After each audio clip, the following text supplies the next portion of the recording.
آج میں آپ کو طاقتور سے طاقتور شیطان کو کمزور کرنے کا طریقہ بتاؤں گا۔ نبی اکرم صلی اللہ علیہ وسلم کے ایک ساتھی ایک صحابی سواری پر سوار تھے، تو اچانک سواری چل رہی تھی، سواری کو ٹھوکر لگی، سواری پھسل گئی، تو صحابی رضی اللہ تعالیٰ عنہ کیا فرماتے ہیں؟ ہلاک ہو شیطان، برباد ہو شیطان۔ تو نبی پاک صلی اللہ علیہ وسلم سواری پر سوار تھے، تو نبی علیہ الصلوۃ والسلام نے سنا کہ صحابی کی زبان سے یہ الفاظ نکلے ہیں، ہلاک ہو شیطان۔ تو نبی علیہ الصلوۃ والسلام نے فرمایا ایسا نہ کہو۔ نبی علیہ السلام نے فرمایا ایسا نہ کہو، کیوں کہ شیطان نے جب یہ جملہ سنا وہ پھول کر گھر کے برابر ہو گیا۔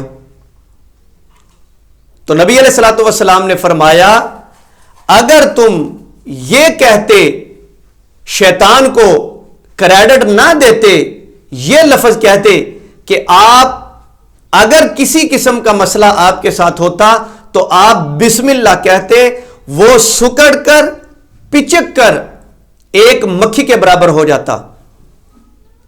یعنی نبی علیہ الصلوۃ والسلام نے فرمایا کہ آپ نے کریڈٹ جب شیطان کو دیا وہ پھول کر گھر کے برابر ہو گیا، یعنی اس کی طاقت بڑھ گئی، اس کی قوت بڑھ گئی۔ اگر آپ بسم اللہ کہتے تو اس کی طاقت اور اس کی قوت ختم ہو جانی تھی۔ اگر تم کریڈٹ شیطان کو دو گے تو وہ سمجھے گا کہ میری طاقت، میری قوت، سارا کچھ میری وجہ سے ہوا۔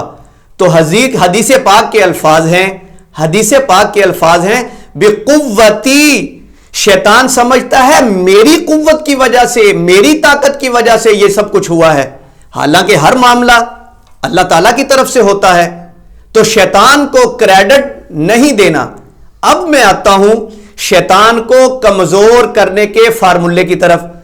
جب اللہ کے نبی نے یہ دیکھا کہ یہ صحابی رضی اللہ تعالیٰ نے شیطان کو کریڈٹ دے دیا تو آپ نے فرمایا کہ ایسا نہ کہو۔ کیوں؟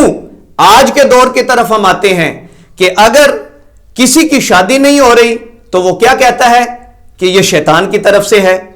اگر کسی کے سر کے بال گرنا شروع ہو گئے تو وہ کیا کہتا ہے؟ شیطان کی طرف سے ہے۔ سارا کریڈٹ شیطان کو دے دیا۔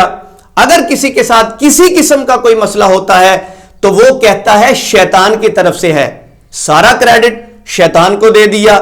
اگر کسی کو الرجی ہو گئی تو اس نے کہا شیطان کی طرف سے، شیطان کو کریڈٹ دے دیا۔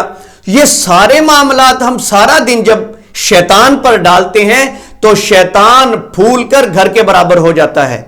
کوئی بھی مسئلہ ہو اللہ پر چھوڑ دیں، اللہ کے حکم کے بغیر کچھ نہیں ہو سکتا۔ اگر کسی کے بزنس میں کوئی مسئلہ بن گیا تو اس نے شیطان پر ڈال دیا۔ جب ہم سارا دن شیطان کو کریڈٹ دیں گے تو شیطان پھول کر گھر کے برابر ہو جائے گا۔ اچھا چلے، ایک مریض تو کریڈٹ شیطان کو دیتا ہے کیونکہ اس کے پاس علم نہیں ہے۔ جب وہ کسی علم والے کے پاس جاتا ہے، کسی عامل کے پاس جاتا ہے کہ اس کے پاس تو علم ہے، یہ مجھے اس مسئلے سے نکالے گا، تو عامل حضرات کیا کرتے ہیں؟ سبھی عامل ایسے نہیں ہیں، اللہ والے بھی موجود ہیں۔ تو جو عامل شیطان کو کریڈٹ دیتے ہیں ان کی بات کر رہا ہوں، تو وہ عامل حضرات کیا کرتے ہیں؟ وہ جب مریض جا کے کہتا ہے کہ میرے ساتھ یہ مسئلہ ہوا شیطان کی وجہ سے، یہ مسئلہ ہوا شیطان کی وجہ سے، تو عامل حضرات بھی کہتے ہیں جی جی بالکل آپ ٹھیک کہہ رہے ہیں، یہ شیطان کی وجہ سے آپ کے ساتھ مسائل ہیں۔ تو عامل نے بھی شیطان کو کریڈٹ دیا تو شیطان پھول کر گھر کے برابر ہو گیا۔ تو آپ حضرات سے یہی ایک ریکویسٹ ہے کہ آپ شیطان کو کریڈٹ نہ دیں، آپ شیطان کو کریڈٹ نہ دیں، اپنے مسائل شیطان پر نہ ڈالیں، سارا مسئلہ شیطان پر نہ ڈالیں۔ جادو برحق ہے، ہم مانتے ہیں، لیکن اتنا جتنا شریعت میں آیا ہے، جتنا اسلام کہتا ہے۔ جب ہم ذکر، اذکار اور نمازوں کی طرف آئیں گے انشاءاللہ العزیز ہمارے ساتھ یہ مسائل ختم ہوں گے۔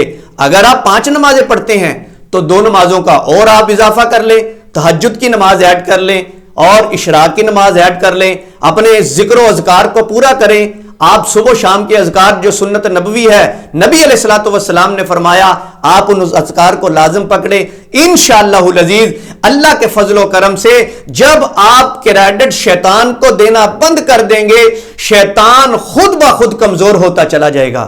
یہ آپ کے ساتھ میں نے یہ ڈسکس اس لیے کیا ہے کہ یہ شیطان کو کمزور کرنے کا بہترین فارمولہ ہے، بہترین فارمولہ ہے۔ اپنے تعلق کو اللہ کے ساتھ مضبوط کریں بجائے کہ اپنے تعلق کو عاملوں کے ساتھ مضبوط کرنے کے۔ اللہ کے ساتھ تعلق مضبوط ہوگا، ہمارے تمام مسائل ختم ہو جائیں گے۔ اس پر عمل کریں اور دوسروں تک بھی اس بات کو پہنچائیں۔ السلام علیکم ورحمۃ اللہ وبرکاتہ۔